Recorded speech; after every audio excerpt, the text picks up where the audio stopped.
parents. Okay? Okay? I don't know how things gonna turn out for you. I ain't got no idea how nothing gonna turn out.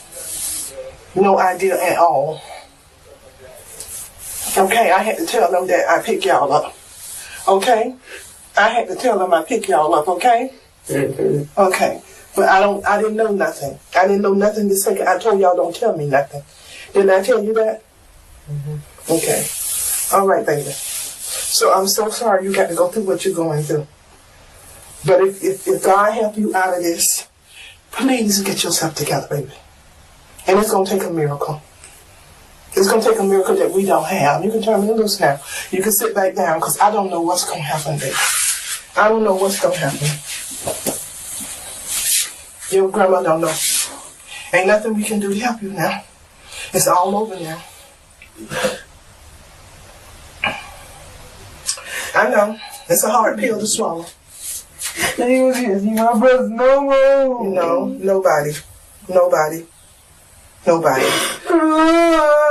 why when you have your precious time, it should be precious time.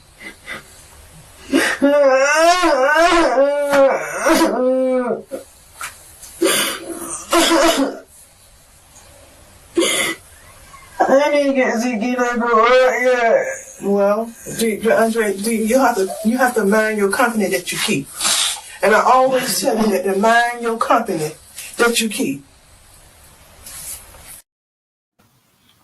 Hey, welcome to Let's Talk Nation. I'm your man, Rod Love, and boy, I tell you, that is a gut buster right there. Hey, the general is on special assignment tonight, and I have joining me is the very distinguished Doc Polite. Doc, how you doing tonight, brother? Hey, I'm doing good, man. That's heart wrenching right there. Every time I see it, I hear something else. Grandma said it's gonna take a miracle, and we don't have a miracle. If that's not the epitome of despair and hopelessness, for your grandmother to stand there and tell you your situation is not even going to get a miracle to get you out of it, you in trouble. Yeah, Doc. And Doc, let's set the backdrop for this, man. What we wanted to go ahead and bring to the audience tonight is something that happens all too often, and that is young people finding themselves in situations that changes their life forever. And that is, that young man that you just saw, and I guess we're gonna assume, and I'm gonna just use that word, that this young man was involved in something that was life-changing. You heard the grandmother tell him it's gonna take a miracle, but there are some other messages in that, Doc. And what's some more of those messages that you picked up? Well, we frame this thing up of and I'm gonna go ahead and tell the people what this is based on. We had a conversation the other week, and we got a hold of this clip, and the clip alludes to the concept that we all have 3 yards, that we have to make a choice whether to live in those yards. And one is the home yard. The next is the prison yard. And the last is the graveyard. And we have a duty to take and care for children so that they don't end up in the graveyard or the prison yard. So we got them at home. While we got them in the home yard, we need to equip them to avoid the graveyard and the prison yard. And watching this clip, I mean, Rod, me and you, we've been chewing this thing a week, and every time we look at it, it's just something else sticks out. Yeah, Because think about all those life lessons that we've gotten, that we've ignored from our own parents. And the grandmother starts out by saying, you need to you should have listened to your parents. Then she goes into the part that people didn't see is when she told him to get up and give me a hug, baby. And then had to tell him, let me go. You can let me go now. Doc, how old you think that kid was? I'd say he's about 14, 15. I think, and just by the fact, and we were talking on the break about this, just by the fact that we are seeing this, usually in this in the process, this kind of stuff doesn't make it to the public airwaves. Mm-hmm. So we have concluded more than likely this kid has already been adjudicated, and he was probably adjudicated as an adult, because it seems as if whatever happened is horrific. Yeah. Because just by the despair, and I mean, I hate to hear that kid's cry. You know, he knows in his heart of heart that the world is gonna drop on him.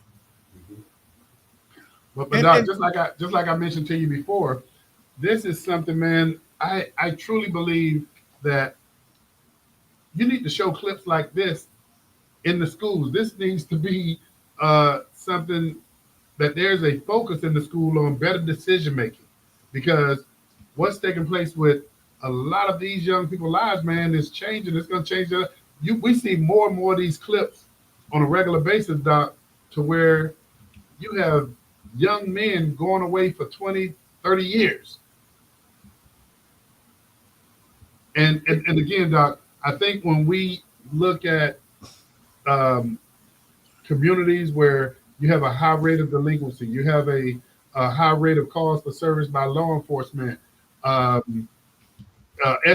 involvement, I think, Doc, these are the kind of curriculums, if you would, that these young men and young ladies need to be exposed to. And that's why, Doc, we're showing this tonight, because there ain't no coming back from that, Doc. Mm-hmm. Well, I found the nexus of this. Here's what happened. This happened in Jacksonville. Okay. And the young man was sentenced to 35 years in prison. For murder. He's 18. He was 18 years old? Mm-hmm. Man. Doc. But it happened before his 18th birthday. So he'll be able to file an appeal after 24 years. After 24 years. 24 years. Hey, but Doc, that's why we need to open this up to those of you who are tuned in to Let's Talk Nation.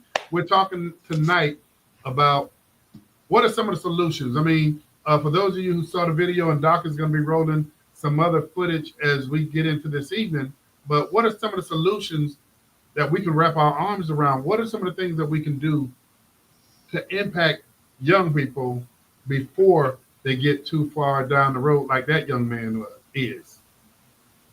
Well, you know,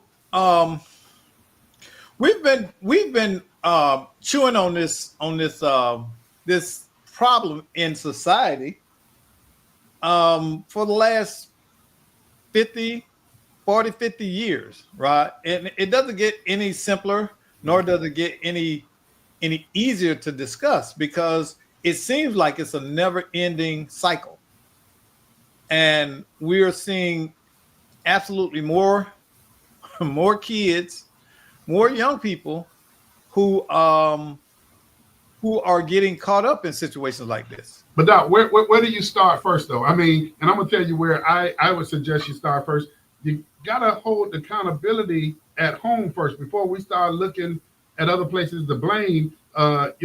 Schools not doing their job. So some people like to say, we have the faith community that's over on this other side, and people are asking how much engagement is taking place there. We got to look at what are the assets in communities, but at the same time, we got to hold community and families accountable. You just pointed out something, and I'm not aware.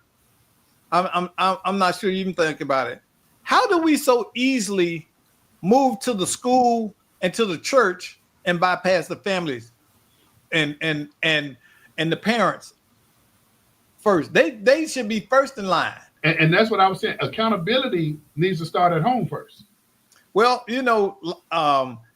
they are starting to see, the courts are starting to see it that way, and they're going to start sentencing parents Because because I'd be interested. I'd be interested in what our audience has to say about that too, Doc. Hey, if you're tuned in, we'd like to hear what your perspective is as to where do we need to start. What are some of the solutions in addressing the issues that are plaguing young people? And that phone number is 407-921-6195. We'd like to hear what you have to say. and y'all go ahead and throw it in the chat as well. We got chat. You can click on it and put your answer right there or your ideas, and we'll put it up on the screen and talk about it. You know, Doc, we got a caller here. Hey, okay. We have Mr. John Burns with us tonight. John, how are you doing? Oh, hold on 1 second, John. I don't know. Hold on 1 second, John. We have a little technical glitch here. All right, I think we have you, John. You there? Okay, yeah, I'm here. So what do you think, John? Well, we have a fundamental flaw in our society, Ron. The fundamental flaw is that literally every is all reactionary, it's all punitive, it's not preventive. Let me give you an example. We have a thing called conflict resolution or de-escalation. But doesn't conflict resolution presuppose? We're reacting to conflict. We're not preventing it, right? Same thing with we're resolving conflict that exists. So we're reacting to conflict. We're not preventing it. Likewise with de-escalation, aren't we de-escalating something that's already in conflict? So conflict resolution as a system, which we use to get out in front of and prevent further escalation and violence, but we are reacting to conflict. And since there are humans who will express their conflict with violence, and we see that on college campuses across the nation, right? So these humans are expressing their conflict with violence.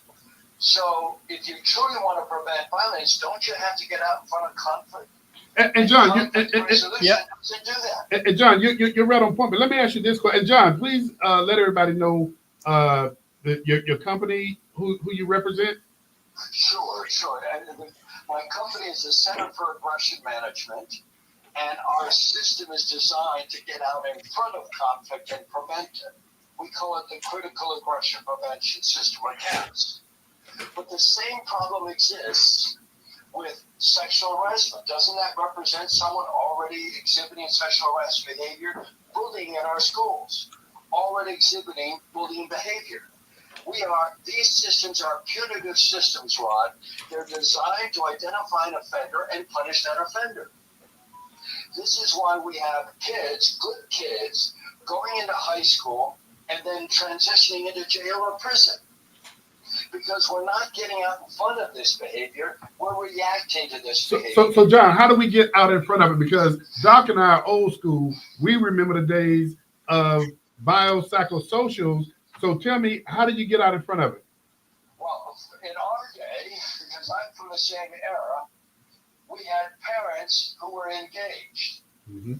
You know, the old saying was back in the 50s when before there was air conditioning, everybody used to sit out on a patio or porch. You're right. And you saw what was going on. You didn't dare do something wrong because someone would tell your parents. It was a village. It was a village back then. That's right, exactly. But now, everybody's inside, nobody sees. So we've also lost much of that as well. So my only hope here is if we can get out in front, and that's what we're talking about. Mm-hmm. Now, I mean, look, we don't have the time to try to do this today on the show, but what we've tried to develop is this: identify what is aggressive behavior, because if we call it aggressive behavior, we can get out in front. That's what we discovered were these precursors to conflict, to bullying, to abuse, discrimination, and even violence. I mean, violence is the worst because what is this system of violence? It's called active shooter response training. What are you doing? You're responding to an active shooter who's already murdering people. So That's unacceptable. So John, let me ask you this question, because I like where you're going with this. But John, we have, and Doc and I talked about this on the earlier show. Yes. We see now where there's more money in the treatment versus the cure. Yes. And we see, and particularly, and I'm gonna say here in Orange County, and I gotta take my hat off to Orange County because it's trying to be proactive. You see different funding streams that's dealing with youth trauma, youth violence, and things of that nature. But John, what can your company bring to the forefront that's teaching or training these different programs so that they can look for red flags? Well, I'll tell you what, this is exactly what we'd like to be able to achieve for you. But, I mean, God love them, law enforcement is so wrapped up in responding, they just don't have much of a mindset for prevention. And so I've hit walls every time I've tried to work with law enforcement. You've seen me try to do that in the past, right? So it's a real struggle there. But if we could give, I mean, if we got this, and Doc will appreciate this, we got this scientifically validated as reliable.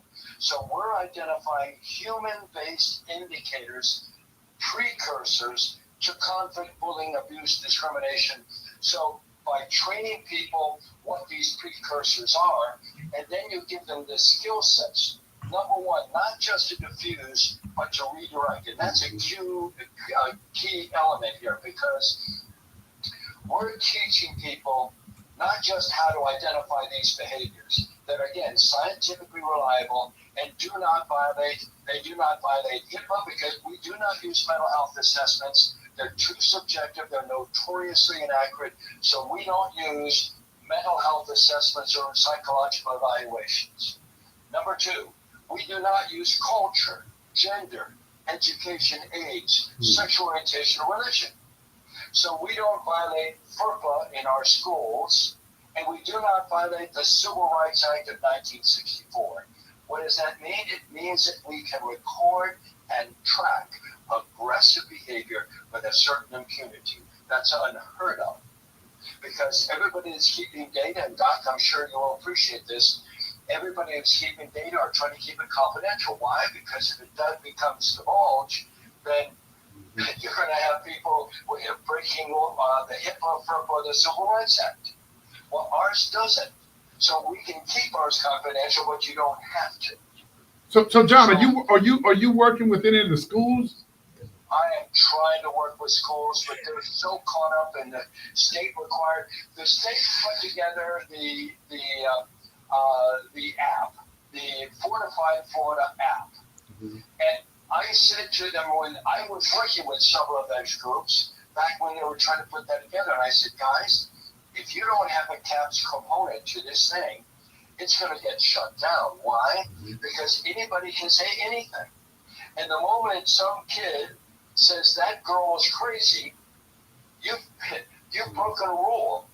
So before you know it, you're going to wind up getting this thing that's going to be. And I spoke to the Orange County's police chief, the Orange County Public Schools police chief. He said, John, I really like what you're doing, but I don't have bandwidth for more, because anybody can call in anything, and I have to respond to it. Yeah. Because if I don't, and something horrible happens, then that's gross negligence, and that actually puts us at risk. So I would love to work with schools, but I keep hitting this wall, because the wall is we have to do what the state tells us to do. That means I have to get even more political and try to go through Tallahassee, and that's been a nightmare. I don't have the funding to do that kind of game. Well, John, I know you've been out there, man, and I mean, you've been working it, and you've been really raising the flag to say, hey, here's help.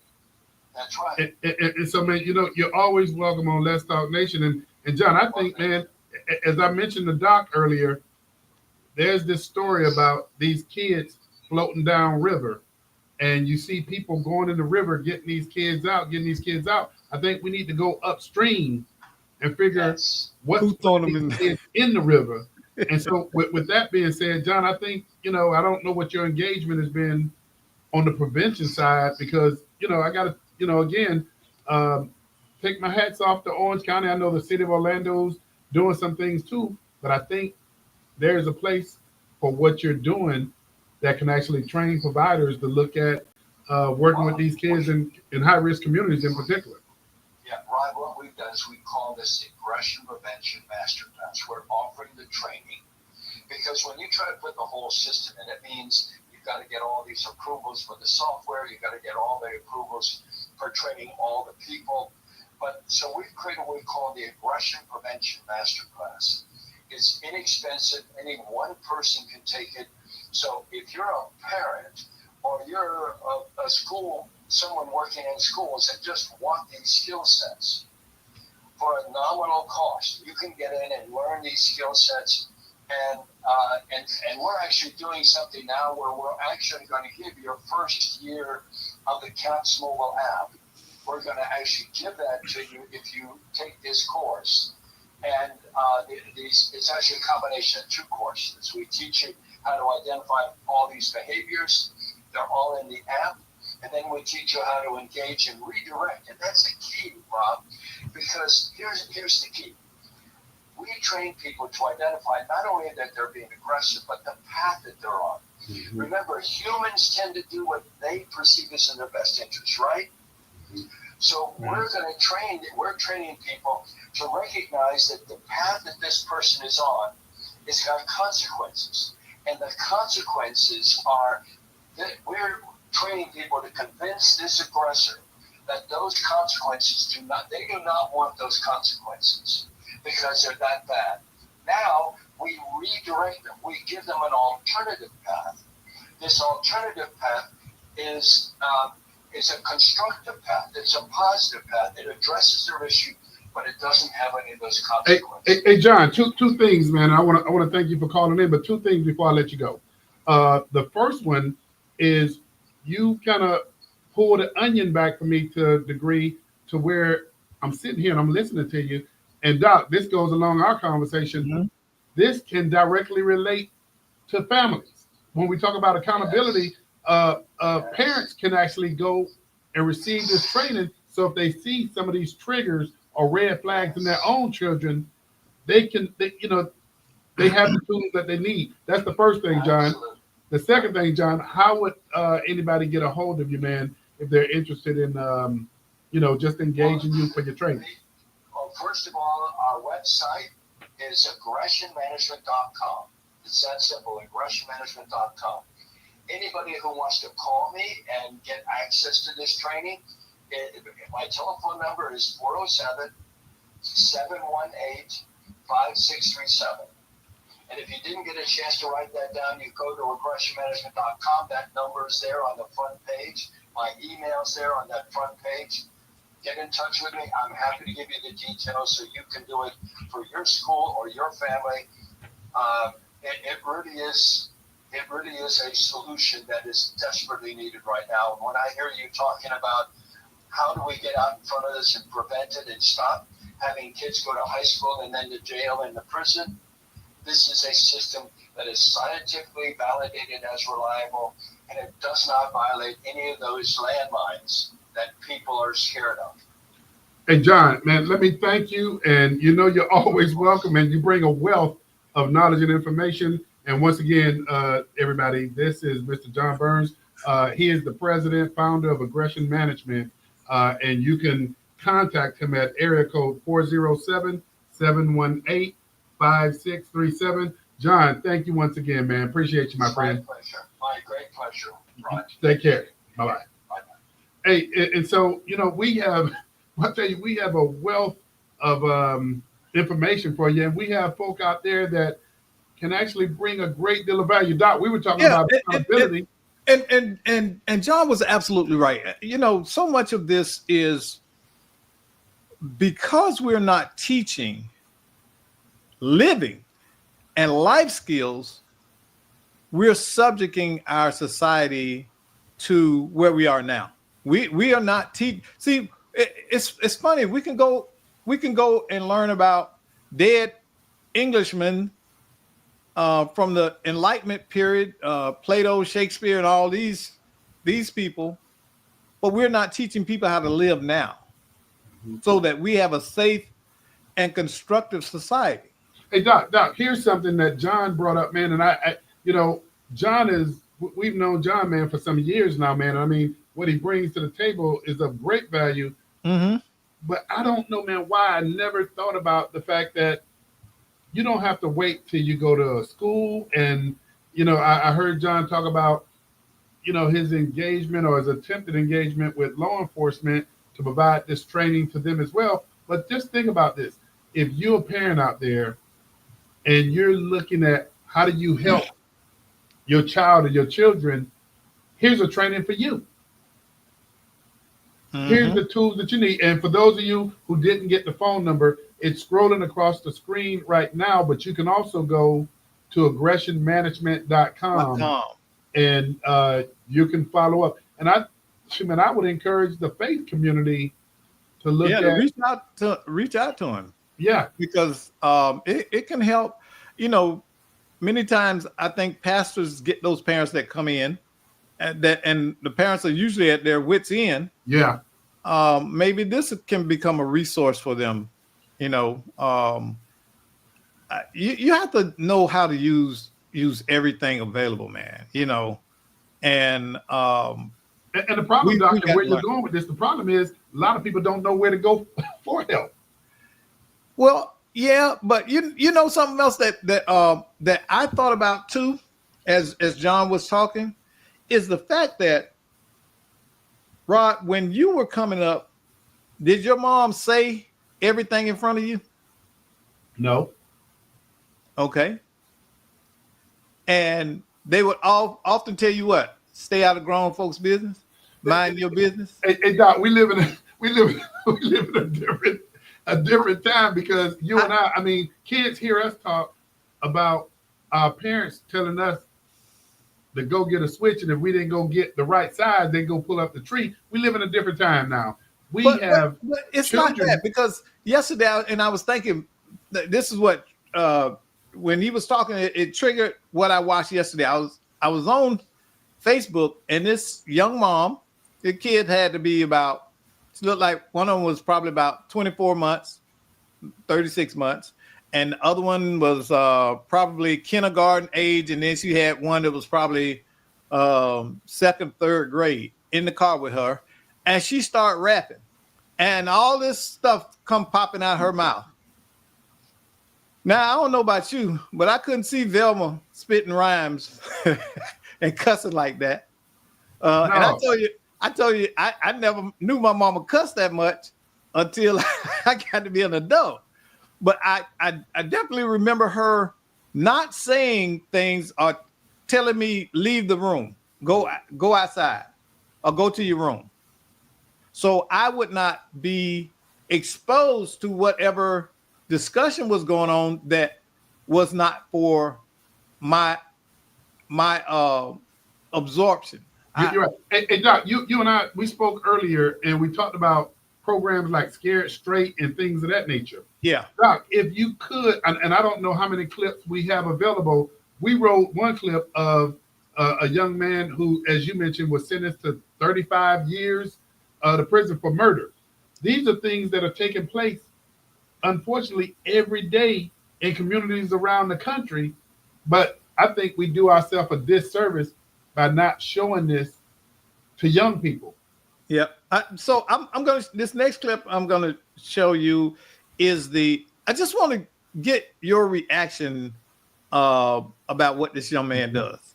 In court after an admitted killer is caught on camera smiling during his sentencing. A judge fed up with that casual attitude stopped the proceedings in a surprising move. 7 Action News reporter Shelley Childers live in the newsroom right now with what happened next. Shelley? Well, Stephen, it's a case of a murdered Ann Arbor teen, and it was quite a shakeup in court today. The judge asked the prosecutor to throw out the sentence agreement and take this case to trial. There was a long recess as everything was put on pause because of this 17-year-old's behavior. Donta Wright sat in court smiling and nearly laughing as a mother shed tears for her son shot and killed by Wright. I've lost laughter and love. I no longer have the hope of having grandchildren. I've lost the enjoyment of holidays and birthdays and of everyday life. Wright addressed the court showing no remorse. I just want to tell y'all, I'll be home soon. R.I.P. Keon. I love my family.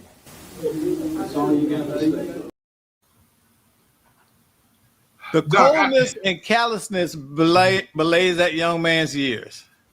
Can you just just think of the environment in which that developed? That's learned behavior. That comes from somewhere, right?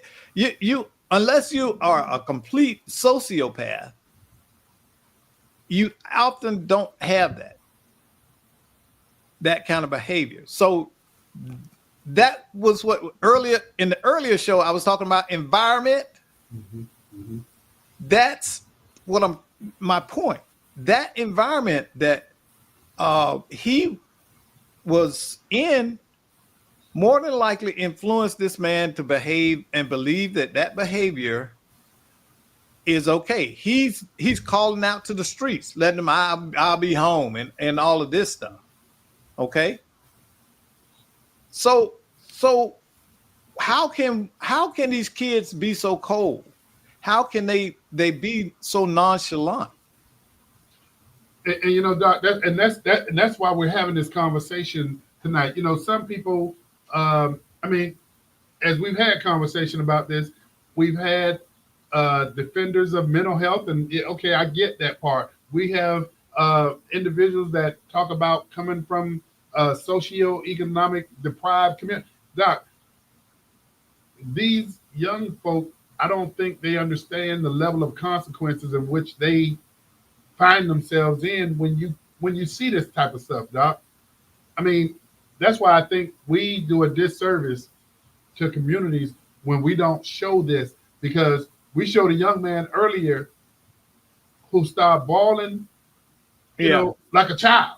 Yeah. And then we see this side of this young man who just, you know, if you look at that smirk on his face,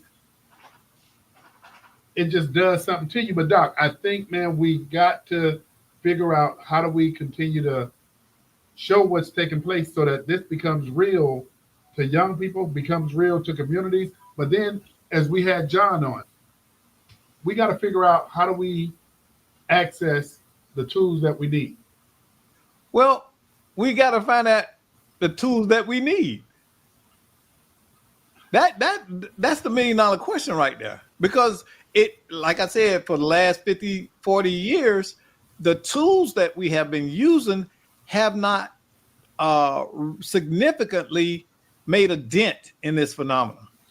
And Doc, here's something, Doc, and I'm sorry for interrupting you, but here's something that has come to mind, and I think all four of these are tools, and all four of these need to be used, and these are also the four pillars that when Orange County had its Orange County Citizen Safety Task Force, these were the four pillars: prevention, intervention, enforcement, and prosecution.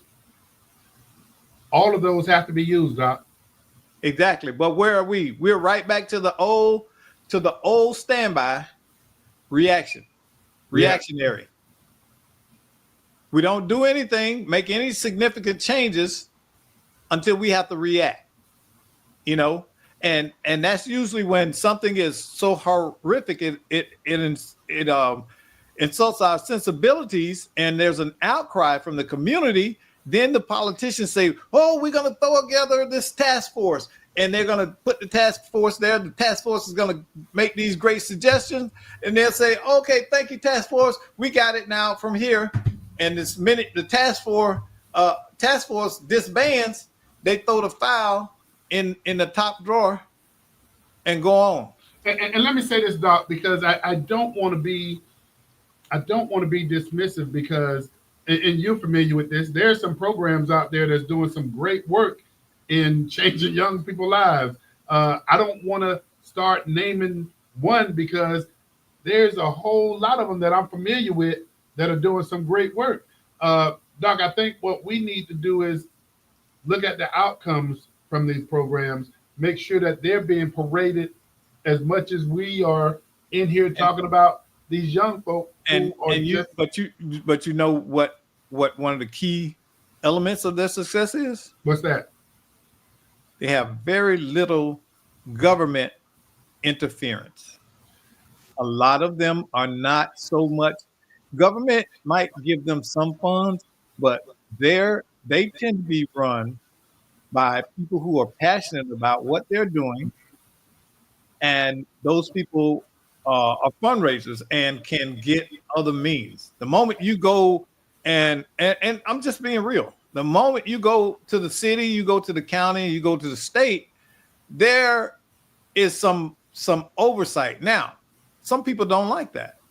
We know why there's oversight, and there has to be some oversight. You're right. You're absolutely correct. It is, y'all, and I'm not knocking any government entity. What I'm saying is, many times the government entities have been burned because people say they're gonna do and they don't do, and that's why the process has become as complicated as it has. And Doc, what you're speaking of is, and let's just go ahead and put it out there. There is a great deal of accountability that comes with, utilizing taxpayer dollars to be able to provide the services. So that I'm with you 100%. Yeah, because I personally know some people that have gotten funding and stuff, and they didn't do what they were supposed to do with it.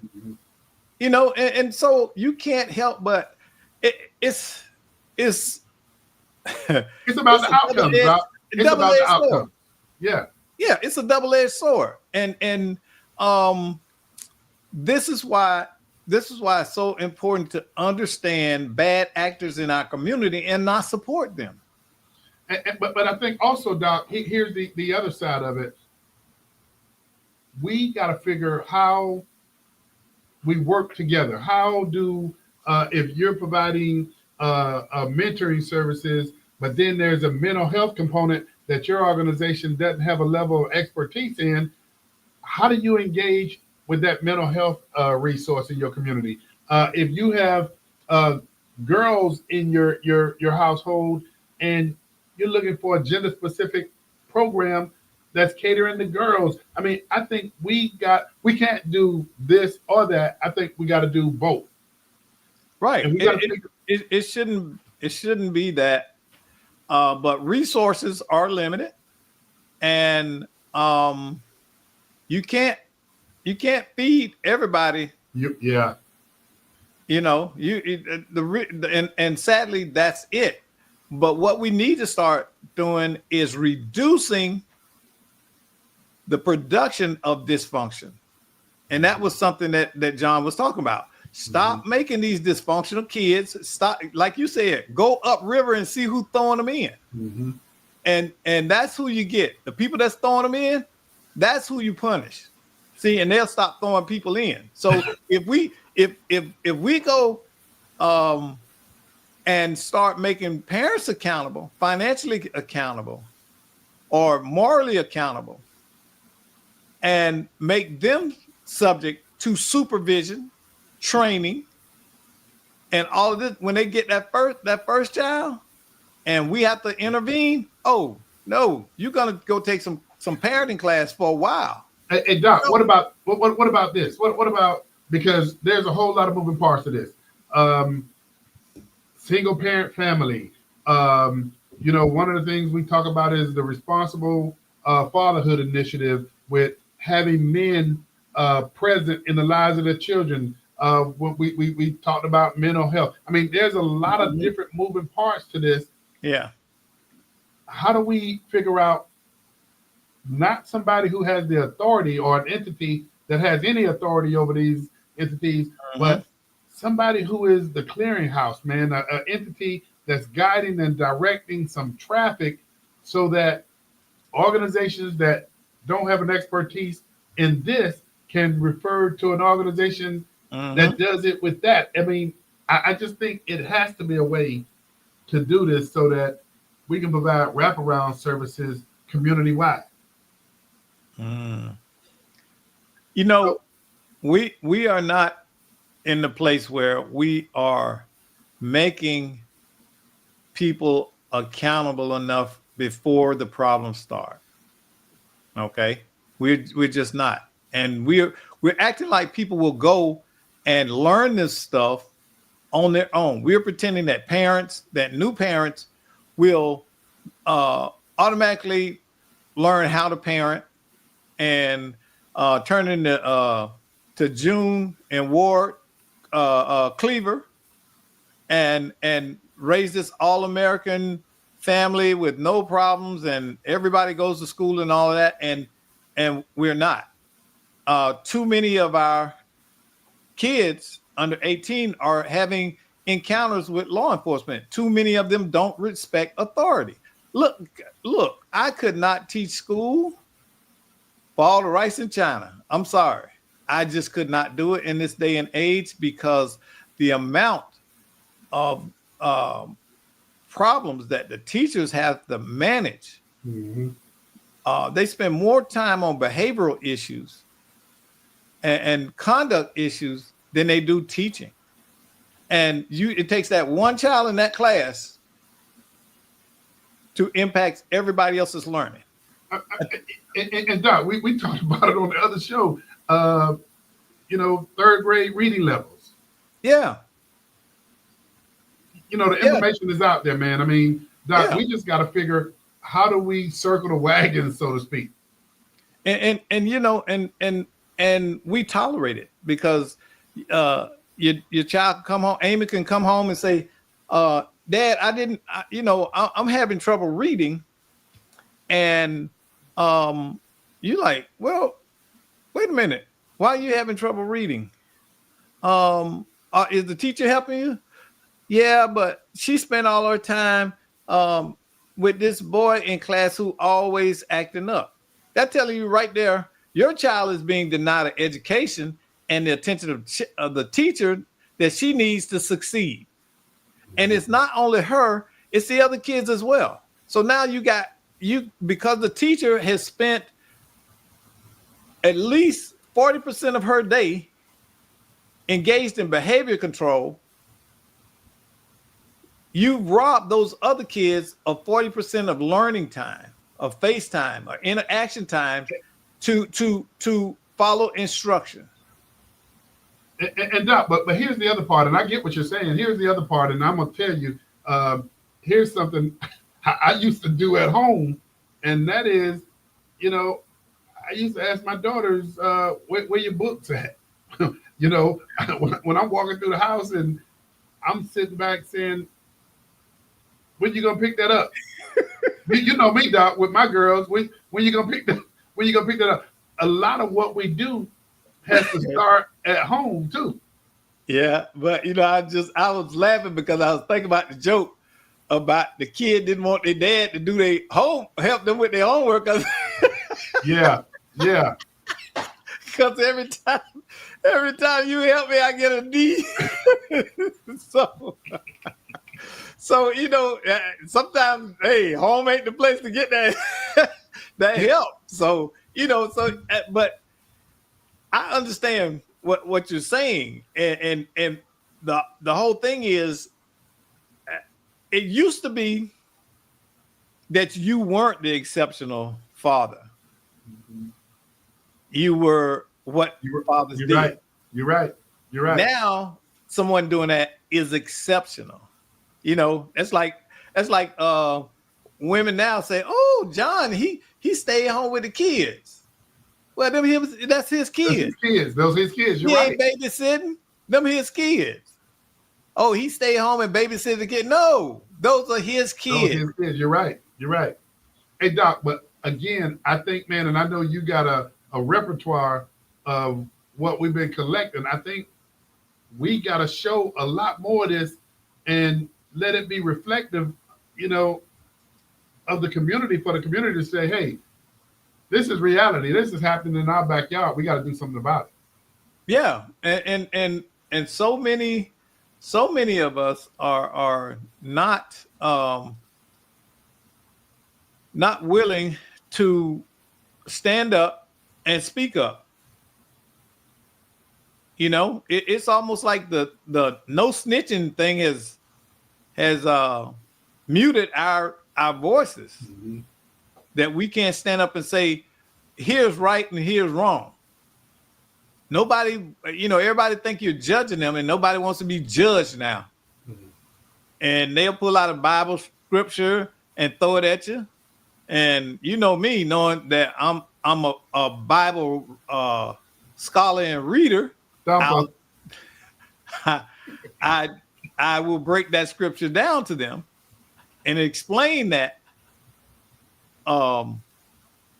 that's not what that means. You're right. Doc, you got another clip? You got another clip for us?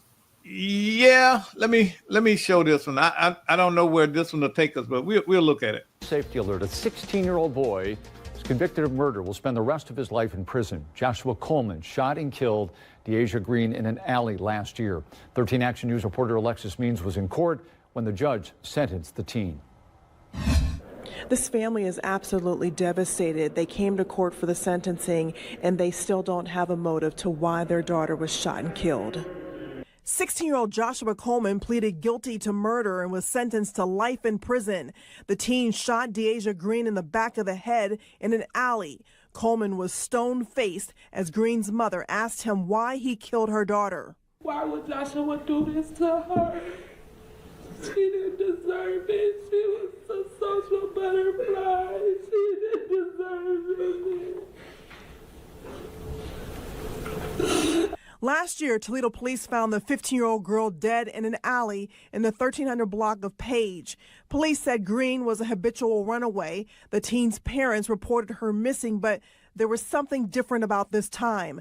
The prosecutors said an eyewitness came forward to help TPD solve this case. I can't tell you enough how important it is for, if you see what's happened to someone, to come forward. And we had an individual that did that, and that takes incredible bravery. Judge Michael Goulding. Doc, man, this is happening too often, man. And what's unique about this one is that both of these were troubled teens. If you paid attention, they were talking about this young lady habitually ran away. And that this time, you know, the family is something different. You know, what's going on in these households? I'm not saying this to be self-righteous. Hear me, I'm not. What I'm trying to do is encourage us to think, just what's going on? Why has this become so not acceptable, but expected? Expected things in our society. Why are we not shocked? Why are we not outraged? Why are we not up in arms and demanding systemic changes? We keep throwing this at the social workers. We throw this at the church. We throw this at the police and everything. And the two biggest influences the community and the parents, and they almost always are not included in the causation of these situations. You know, the thing that frustrates me, Rod, is I was raised hood. Okay, that means I know the behavior of certain groups and populations.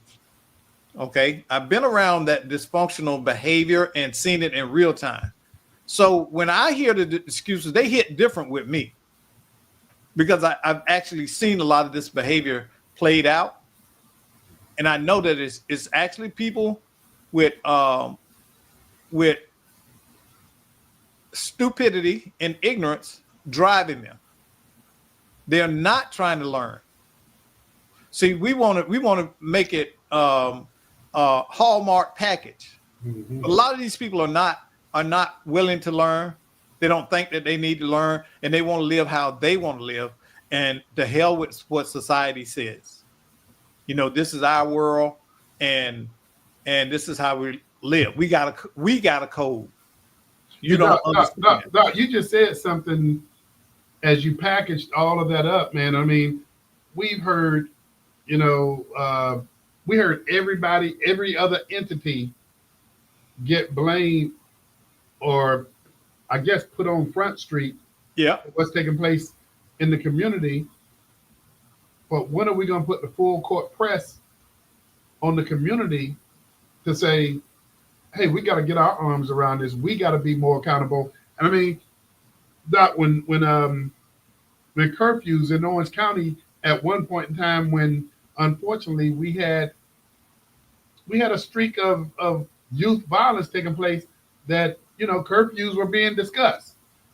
But when you talk about things such as curfews that directly impact communities, there was this outrage about, you know, okay, now we're gonna, you know, restrict the movement. And I'm not, listen, I'm not gonna pee on somebody's head and tell them it's raining. Okay, you know me, right?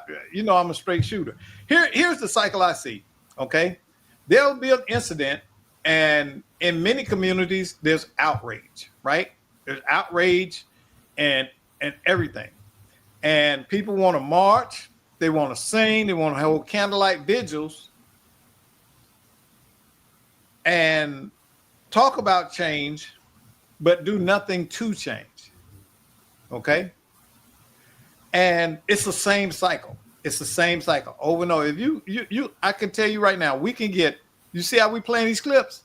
Man, we could go back 20 years, Rod, and see thoughts and prayer clips. You're right. Over and over and over and over again, but no definitive behavioral changes in communities. And what people don't understand in these communities is that people who don't live in your community, they don't care about your community. They don't have to live with what you have to live with. So they're not going to fix your problem. And what do they look like coming to your community, fixing a problem you won't fix yourself? You won't even address it. So how are you looking outside for help when you won't help yourself? I don't know any, you know, I'm like this. See, I operate in wisdom and understanding. And it's like I tell people, I've had people call me, Doc, you know, I need you to pray for me. Now, a lot of Christians will not agree with me on this because they think that a lot of people think Christians are doormats. And I tell them, no, I'm not going to pray with you. Have you prayed for yourself? Have you petitioned God? Have you stood before God and prayed? See, because he's going to hear your problem from you faster than he's going to hear your problem from me. Okay. And he's gonna ask me, well, why didn't Brother Tom pray to me? I ain't heard from Tom. You got to start with self first. Exactly. And see, that's a lot of people's problem. They want somebody else to step in their life and solve it. I told you, social workers and counselors are for people who cannot manage their lives. And that's just the bottom line. And that's the reality of it. So Doc, as we, you know, because we're bringing this in for a landing, Doc, if you had to think about one major solution, one major step forward in terms of just trying to continue to address these issues that we're talking about with young people, what would that one solution be? Mandatory parenting class for every new parent for 5 years. You will go to kiddie college. Now you got to go through a whole process before you drive a car. Listen, in Germany, it takes 12 months to go to driving school. 12 months? 12 months. You gotta do a first aid class. You got to do a driving theory class. Then you got to do the actual, you know how you go to the school and drive and all that? You got to do all of that. You got to do all of that. And guess what? Because they are turning out professional drivers, there's very few accidents. And when you get on the Autobahn, there's no speed limit. Now, you know, I'm going this summer, so I might rent me a car when I get over there just to get on that Autobahn again. The last time I was on it, I was in the Jeep. You can't go that fast Well, hey, let me rent a Benz, and I can hit 200. And we don't want There's you doing no 200. speed limit, right? Hey, Doc, you know, we've talked about a whole lot here, man. And one of the things that we focused on too was consequences. Before you and I went live, and I'm gonna end us with this, and I want your contribution. Remember, we went back to 1994. Singapore. Yeah. Michael Fay. Michael Fay. And I mean, we've been around for a little while. Go ahead, Doc. Tell people what happened to Michael Fay. Okay, in 1994, Michael Fay, an American teen, was in Singapore, and he sprayed some graffiti on the wall. Well, subsequently, he was arrested and tried and found guilty, and they sentenced him to 6 lashes with a cane. Now, if y'all never seen those canes, what they do, it's a cane pole, but on the end of it, they split it, right? And that's what the split end is, what they beat you with. You get them lashes with. So all of this now, this is an American kid over in this country. Now, in this country, they're very strict. They don't play that. And it ended up because the United States government stepped in with an appeal and all that, they reduced it down to 4. And that was leniency. So he got out of 2 of them. Hey, Doc, do you think he stole any more street signs? Man, I bet he's the most tamest American ever. Hey. That's like Turkey. Do you know how harsh the penalty is for bringing marijuana into Turkey? Well, I don't know, but Doc, who was the WNBA basketball player? Where was she coming back from? Yeah, that was Russia. She was in Russia.